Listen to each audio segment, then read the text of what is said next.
오늘은 내 백성을 위로하라 하는 제목으로 말씀을 증거해 보고자 합니다. 오늘 설교의 핵심 단어는 위로입니다. 사전에서 위로라는 단어를 찾아보니까 따뜻한 말이나 행동으로 괴로움을 덜어주거나 슬픔을 달래주는 것이라고 되어 있습니다. 우리 모두 함께 금년 한 해 참 고생하셨습니다. 수고하셨습니다. 라고 같이 인사하면 좋겠습니다. 금년 한 해 참 수고하셨습니다. 고생하셨습니다. 수고하셨습니다. 우리 예배가 끝나고 나면 서로 허그하면서 위로를 하면 좋겠습니다. 혹 이런 경험이 있지 않습니까?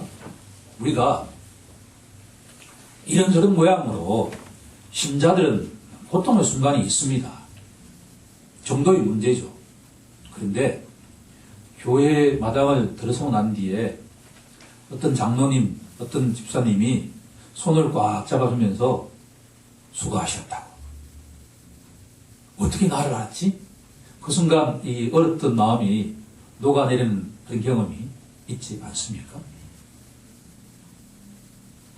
이처럼 성도의 말 한마디는 우리 신자의 마음을 감동시키기에 충분합니다.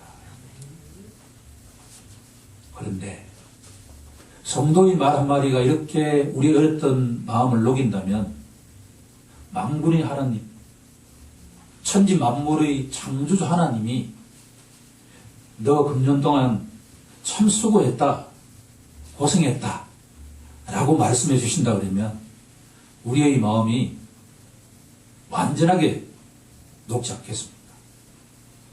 오늘 본문 1절에 보면 너희 하나님이 이르시되 너희는 위로하라, 너희는 위로하라고 말씀하십니다. 그러면 하나님께서는 누구에게 위로의 말씀을 전하실까라고 질문한다면 내 백성을 위로하라 라고 말씀하십니다. 하나님의 백성이 듣고 또 들었던 말씀이 있는데 그것은 하나님은 언약에 신실하신 분이다 라고 하는 겁니다. 아담과 언약을 맺으신 하나님, 노아와 언약을 맺으신 하나님, 아브라함과 이삭과 야곱과 언약을 맺으신 하나님, 모세와 다윗과 언약을 맺으신 하나님, 우리가 믿고 의지하는 그 하나님은 언약에 신실하신 분입니다. 사도 야고보는 이런 하나님을 변함도 없으시고 회전하는 그림자도 없으신 분이라고 말씀하고 있습니다. 언약에 신실하신 하나님께서 자기 백성 이스라엘을 가장 소중한 보물, 곧 히브리 말로 세굴라라고 표현하고 있습니다. 우리가 잘 알고 있는 것처럼 출애굽기 19장 5절 이하에 가면 너희가 내 말을 잘 듣고 내 언약을 지키면 너희는 모든 민족 중에서 내 소유가 되겠고 너희가 내게 대하여 제사장 나라가 되며 거룩한 백성이 되리라고 말씀하십니다. 언약의 백성 이스라엘은 하나님 보시기에 세굴라이고 하나님의 제사장 나라이고 하나님의 거룩한 백성입니다. 이것은 언약 백성의 특권이자 소명이자 성품입니다. 오늘 이 말씀은 우리에게 너무나 중요하게 적용된다라고 하는 것을 기대하면 좋겠습니다. 이스라엘 백성들은 이 하나님의 말씀에 반복해서 여호와께서 명령하신 대로 우리가 다 행하겠습니다라고 맹세했습니다. 하지만 그들은 그 이후에 하나님 말씀대로 살지 않았고 이스라엘은 남과 북으로 분열되었고 남과 북은 각각 아수르와 바벨론에 의해서 패망당했습니다. 본문의 배경은 바벨론 유수, 곧 바벨론으로 잡혀가서 식민 통치를 받던 언약 백성들에게 희망의 메시지가 선포되고 있는 것입니다. 오늘은 세 가지를 중심으로 말씀을 증거하고자 합니다. 첫 번째는 하나님이 전하시는 위로의 내용입니다. 하나님은 우리 사람과 근본적으로 다르십니다. 우리는 기껏해야 참 수고하셨습니다. 고생했습니다. 라는 위로의 말이 큰 위로가 되지만 하나님은 위로하실 때 입술로만 위로하시는 분이 아니다라고 하는 것이 본문이 우리에게 던지는 메시지입니다. 하나님은 친밀하십니다. 하나님은 자신이 왜 자기 백성들에게 위로하시는지 그 이유와 논거와 내용을 정확하게 이 본문 속에 담아내고 있다라고 합니다. 오늘 이 세 가지를 우리가 알아가면 하나님이 왜 금년 한 해 지난 시를 우리를 위로하시는지 그 내용을 알 수가 있다라고 합니다. 첫 번째가 하나님이 위로하시는 내용이 무엇인가 라고 하는 것이고, 두 번째는 누가 위로를 받는가 라고 합니다. 물론 하나님의 백성이 위로를 받습니다. 그러면 누가 하나님의 백성인가 라고 합니다. 준비된 자가 하나님의 위로를 받는다 라고 합니다. 우리는 무엇을 준비할 것인가 라고 하는 질문이 우리에게 제기될 수가 있습니다. 세 번째는 하나님께서 위로하시는 방법에 대한 것이다. 하나님께서는 아름다운 소식을 선포하는 것을 통해서 위로하고 계십니다. 곧 복음이야말로 우리 하나님의 백성들에게 가장 위로가 되는 소식이다라고 하는 겁니다.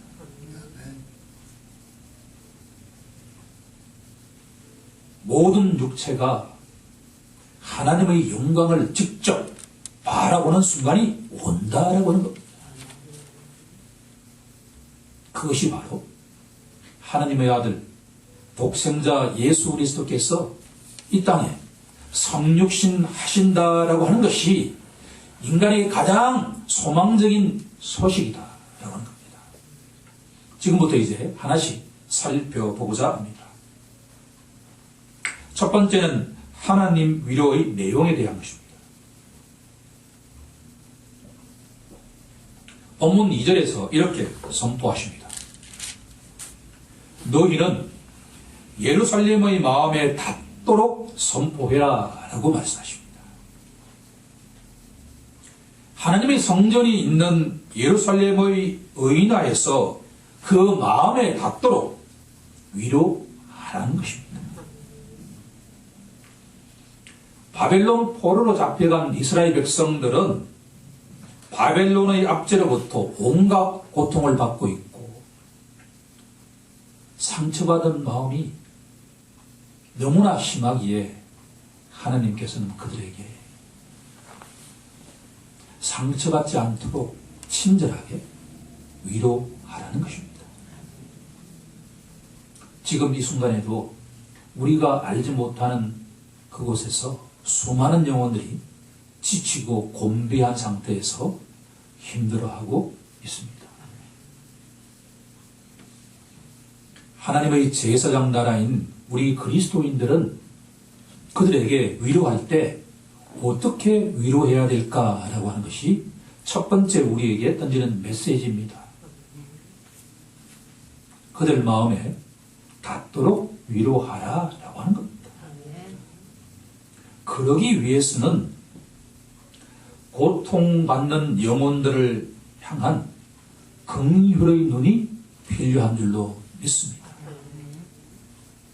똑같은 위로를 전할 때 마음에서 나온 위로와 그렇지 않은 위로는 받아들이는 사람이 너무나 잘 알지 않겠습니까? 그것은 바로 예수 그리스도의 마음으로 위로를 전하는 것인 줄로 믿습니다. 본문 2절에는 그리스도의 마음으로 세 가지로 위로를 전하고 있습니다. 첫 번째는 너희의 노역의 때가 끝났다라고 하는 겁니다. 혹시 우리 주위에 바벨론까지 끌려가서 혹사받는 사람들이 있다고 한다면 하나님께서는 위로하십니다. 너희의 노역의 때가 끝났다라고 말합니다. 둘째는 너희의 그 죄악이 사함받았다라고 위로하고 있습니다. 여기서 사함을 받았다라고 하는 것은 하나님께서 언약 백성의 죄를 용서하시는 은혜를 베푸신다라는 말씀입니다. 혹시 우리 주위에 우리 본인이 이런저런 죄로 인해서 허물로 인해서 고통받는 자가 있다고 한다면 그에게 위로하십시오. 하나님께서 그 죄를 사해 주셨다라고 말합니다. 세 번째는 그의 모든 죄로 말미암아 여호와의 손에서 벌을 배나 받았느니라라고 선포하고 있습니다. 이 말씀이 뭔고 하니 하나님의 백성이 그 먼 바벨론 포로로 끌려가서 이리 맞고 저리 맞고 해서 너희가 충분히 매를 맞았다라고 하는 겁니다. 이제 너희가 정신 차릴 때가 되었다라고 하는 겁니다. 이 위로의 말씀은 바벨론 포로로 잡혀간 그 이스라엘 백성들에게만 해당되는 말씀이겠습니까? 그렇지 않습니다. 예수를 믿고 살아가는 우리 모두에게도 동일하게 하나님 눈에 자기 백성들입니다.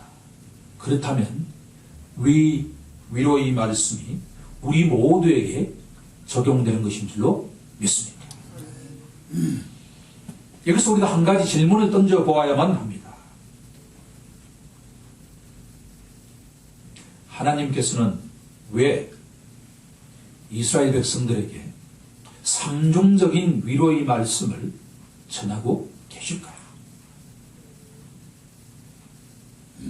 여기에 대한 답은 조금 전에 말씀드렸던 하나님은 언약에 신실하신 분이기 때문이다 라는 겁니다. 본문 6절 중반에 가보면 이사야 선지자는 이렇게 선포합니다. 우리가 많이 듣던 말씀입니다. 모든 육체는 풀이요 그의 모든 아름다움은 꽃과 같으니 꽃이 시듬은 여호와의 기운이 그 위에 붐이라 라고 말합니다.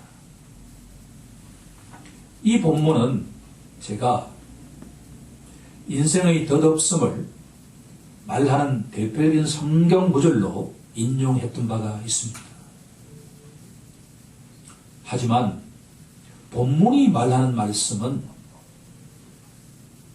하나님의 백성이 지금 두려움에 떨고 있는데 그 두려움의 대상이 누구인가 하니 바로 세계를 지배하고 있는 바벨론 제국이다라고 하는 겁니다. 하지만 이 거대한 바벨론 제국이 하나님 보시기에 풀과 같다라고 하는 겁니다. 지금은 바벨론 제국이 이 세상을 지배하고 있지만 때가 되면 하나님께서 기름 부으신 한 왕이 이 바벨론 제국을 풀처럼 베어버리겠다라고 하는 말씀입니다. 이사야서 45장에 가면 페르시아 왕 고레스가 하나님의 기름 부음을 받고 그 막강했던 바벨론 제국을 마치 풀을 베듯이 쓰러뜨리는 것을 목격할 수가 있습니다. 하나님 앞에 바벨론 제국, 꼭 세상의 제국은 풀과 같은 존재에 불과하다라고 하는 것이 본문이 우리에게 던지는 소망입니다. 하지만 여기서 우리가 좀 더 주목해 보아야 할 구절이 있습니다. 7절 마지막 구절에 나와 있는 내용입니다. 이 백성은 실로 풀이로다. 하나님 보시기에 바벨론 제국도 풀과 같이 보인다면 언약 백성 이스라엘도 풀과 같은 존재에 불과하다라고 하는 겁니다. 아침에 잠깐 보이다가 저녁이 되면 쓰러지는 존재가 인생이라고 하는 존재입니다. 그러면 하나님께서 언약의 백성 이스라엘 백성들에게 그들이 그렇게 하나님 말씀에 반역하고 살아왔음에도 불구하고 자격이 없음에도 불구하고 그들에게 삼중적인 축복을 위로를 전하시는 이유는 딱 하나뿐입니다. 하나님은 언약에 충실하신 신실하신 분이기 때문입니다. 우리가 믿고 의지해야 될 유일한 말씀은 하나님은 언약에 신실하신 분이다라고 하는 것을 붙잡는 것뿐입니다. 8절은 이렇게 선포합니다. 풀은 마르고 꽃은 시드나 우리 하나님의 말씀은 영원히 서리라 라고 말입니다. 바벨론도 이스라엘 백성도 곧 시들겠지만 하나님의 언약의 말씀 곧 너는 내 세굴라 너는 나의 제사장 나라 너는 나의 거룩한 백성이라는 하나님의 말씀은 영원히 지속된다라고 하는 겁니다. 그러면 우리가 붙잡아야 할 말씀이 무엇입니까? 그것은 바로 우리 믿음의 선조들이 붙잡았던 말씀입니다. 하나님은 언약에 신실하신 분이다라고 하는 것뿐입니다. 우리 모두 우리 눈에 보이는 어떠한 세력이 있다 하더라도 어떠한 존재가 있다 하더라도 그 모든 것들은 다 풀과 같은 존재에 불과합니다. 하나님 눈에는 그래서 아침에 피었다가 저녁에 사라지는 안개와 같은 존재라고 하는 것을 우리들은 명심해야 할 것입니다. 하나님은 언약에 신실하신 분이기 때문에 아무런 자격 없는 이스라엘 백성들에게 삼중적인 축복을 하고 있다. 주님은 지금도 우리에게 우리는 자격이 없지만 위로하고 계십니다. 두 번째로 우리가 다뤄야 할 내용은 그러면 누가 하나님의 위로를 받을 것인가 라고 하는 겁니다. 위로의 대상입니다. 본문 3절과 4절은 하나님의 위로를 누가 받는지에 대해서 그 답을 알려주고 계십니다. 결론부터 말씀드리면 주의 길을 준비하는 자가 위로를 받는다라고 한 겁니다. 본문 3절은 이렇게 선포하고 있습니다. 외치는 자의 소리가 있어 너희는 광야에서 여호와의 길을 예비하라. 사막에서 우리 하나님의 대로를 평탄케 하라. 고대 사회에서는 한 나라의 임금이 어떤 지역을 방문한다고 하면 그 지방의 관장은, 촌장은 그 임금이 잘 출입할 수 있도록 움푹한 데는 메우고 돌로 도로를 닦고 그렇게 평탄케 하는 것이 가장 중요한 임무였다고 합니다. 이 본문의 말씀은 하나님께서 위로하시기 위해서 직접 언약의 백성들을 찾아간다라고 하는 말씀입니다. 그런데 이 백성들이 어디에 처해 있는가라고 하는 것이 바로 바벨론처럼 광야와 사막에 위치해 있다라고 하는 겁니다. 이것은 뭔가 하니 하나님의 백성이 지금 아주 황폐하고 곤비한 상황에 처해 있다라고 하는 겁니다.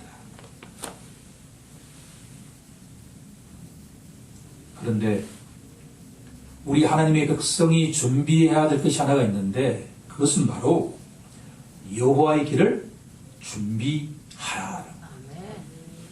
하나님의 대로를 평탄하게 닦으라라고 하는 겁니다. 이것이 우리가 던지는 영적 메시지가 뭔고 하니 하나님의 백성들은 하나님이 원하시는 것 딱 하나뿐입니다. 너희의 마음이다. 너의 마음과 영혼 속에 주님을 맞을 큰 대로를 닦으라라고 하는 겁니다.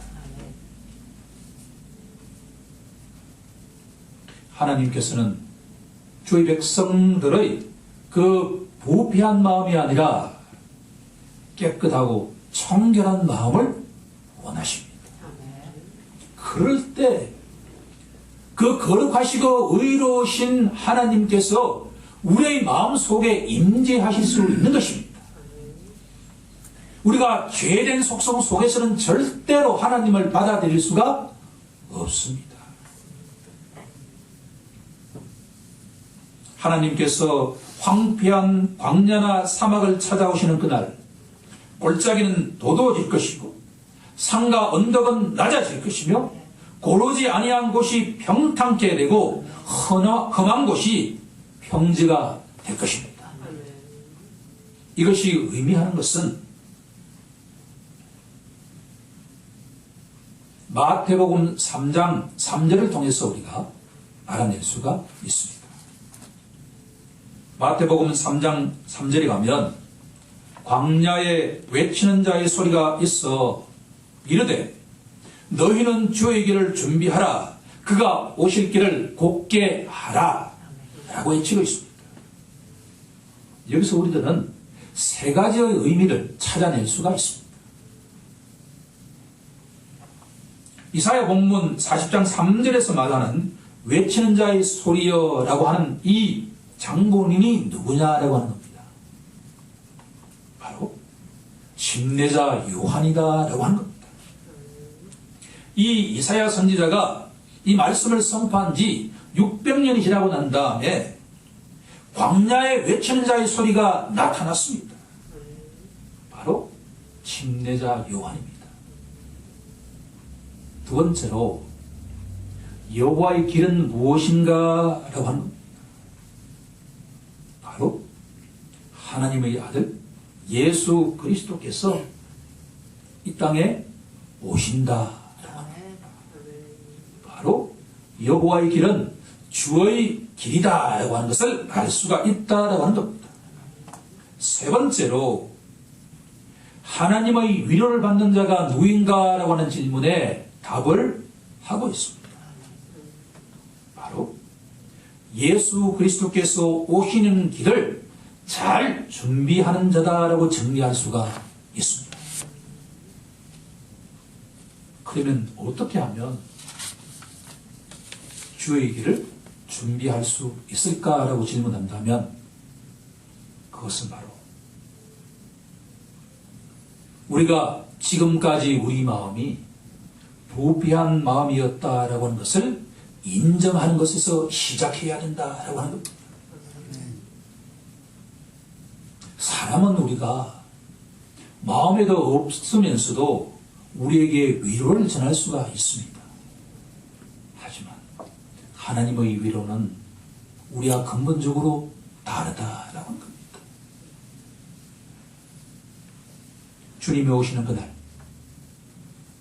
교만한 자는 낮아질 것이고 자고한 자는 굴복을 하게 될 것이라고 이사야 선지자는 일관되게 선포하고 있기 때문입니다.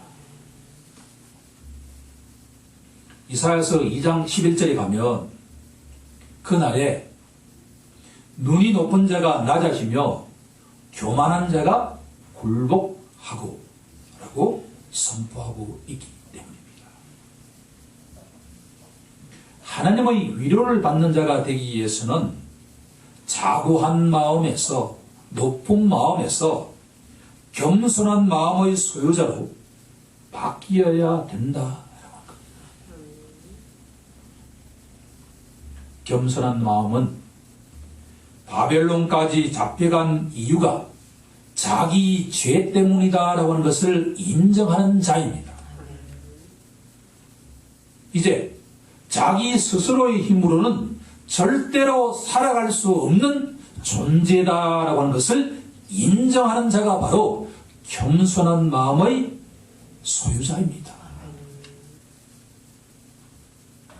우리가 하나님의 위로를 받을 수 있는 유일한 길은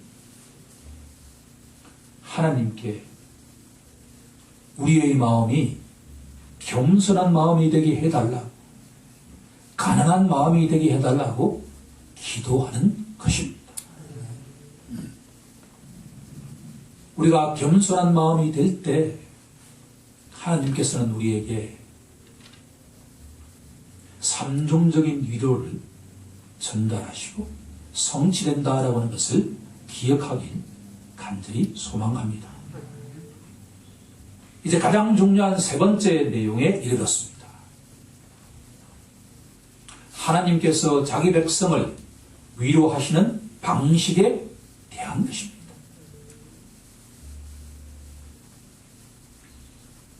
이사야 선지자는 성경 66권 전체 가운데 가장 중요하고 아름다운 소식을 전하고 있습니다. 본문 구절은 이렇게 시작합니다.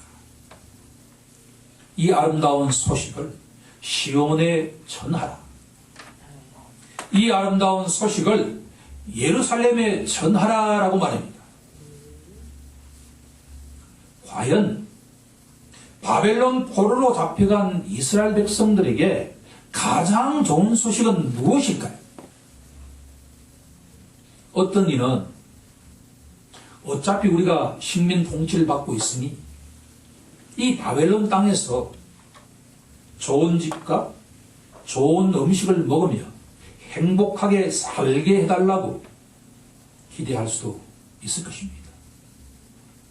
그렇지 않으면 바벨론 통치에서 해방시켜 달라고 요청할 수도 있을 것입니다. 아니면 어떤 사람들은 자기 고향 땅인 예루살렘으로 돌아가게 해달라고 요청하는 사람들도 있을 것입니다. 하지만 본문이 선포하는 인생에게 가장 중요한 소식은 너희 하나님을 바라보라라고 하는 것입니다. 10절은 이렇게 선포합니다. 보라, 주 여호와께서 장차 강한 자로 임하실 것이니라 라고 합니다. 인생에게 가장 좋은 소식은, 가장 아름다운 소식은 내 하나님이 통치하신다라고 하는 말씀입니다. 하나님은 우리 모든 인간들의 하나님이지만 내 하나님이시기도 합니다. 자기 이름을 넣어 내 하나님이 통치하신다고 선포하는 것입니다. 상호의 하나님, 원죄의 하나님, 우리 휴산의 하나님이 각 영혼을 통치하신다.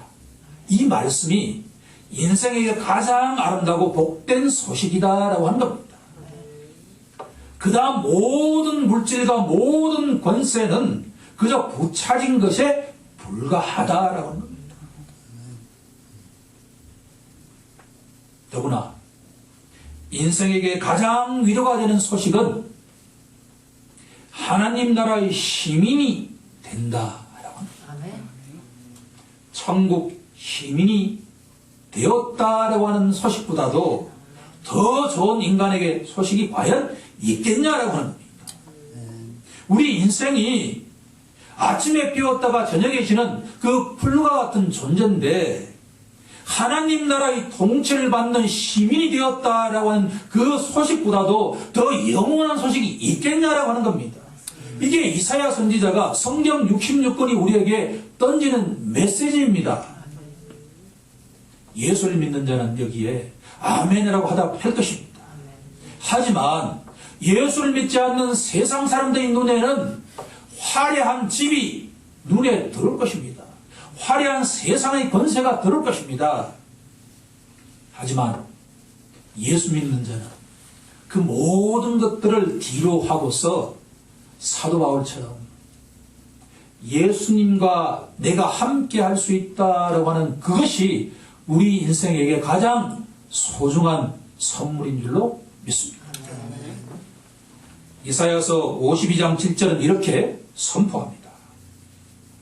좋은 소식을 전하며 평화를 공표하며 복된 좋은 소식을 가져오며 구원을 공표하며 시온을 향하여 이르기를 내 하나님이 통치하신다 하는 자의 산을 넘는 발이 어찌 그리 아름다운고 라고 말입니다. 때가 되면, 때가 차면 하나님께서 독생자 예수 그리스도를 이 땅에 보내시어 그분을 통해서 이 땅을 통치하실 것입니다. 예수 그리스도가 통치하는 나라의 시민이 되는 자에게는 하나님의 위로가 임하십니다. 하나님의 구원이 임하십니다. 하나님의 평화가 임하십니다. 이제 말씀을 마무리하고자 합니다. 하나님의 언약 백성 이스라엘은 그 먼 바벨론 포로로 잡혀가서 온갖 수모와 고초를 겪었습니다. 우리 선조들도 일제 치하 36년 동안 온갖 고초와 노고를 겪으며 고통스러운 시간을 보냈습니다. 그럴 때 오늘 본문이 말하는 위로의 메시지는 이스라엘 백성들과 우리 선조들에게 얼마나 힘과 용기가 되지 않았겠습니까? 금년 한 해 고통스럽고 힘든 시간을 보낸 영혼들이 있을 것입니다. 지금도 어딘가에 있습니다. 하나님께서 위로하십니다. 내 고생이 끝났다. 내 죄가 사함받았다라고 말입니다. 하나님께서 이렇게 삼종적으로 위로하신 것은 우리가 위로받을 자격이 있어서가 절대로 아닙니다. 우리가 위로받을 수 있는 유일한 근거는 언약에 신실하신 하나님의 성품 때문입니다. 하나님 인간과 근본적으로 다르신 분입니다. 우리의 허물과 죄가 사함받고 예수 그리스도가 통치하시는 하나님 나라 시민이 되었다는 것, 이것이야말로 하나님이 우리에게 주시는 가장 큰 위로입니다. 선물입니다. 오늘의 말씀이 우리에게 던지는 결론은 우리가 믿고 의지하는 예수 그리스도 안에 참된 위로가 있습니다. 예수 그리스도 안에 참된 구원과 참된 평화가 있습니다. 우리 모두 예수 그리스도 안에서 참된 위로와 얻고 새로운 한 해를 맞이하길 우리 주 예수 그리스도 이름으로 간절히 축원하옵나이다. 아멘.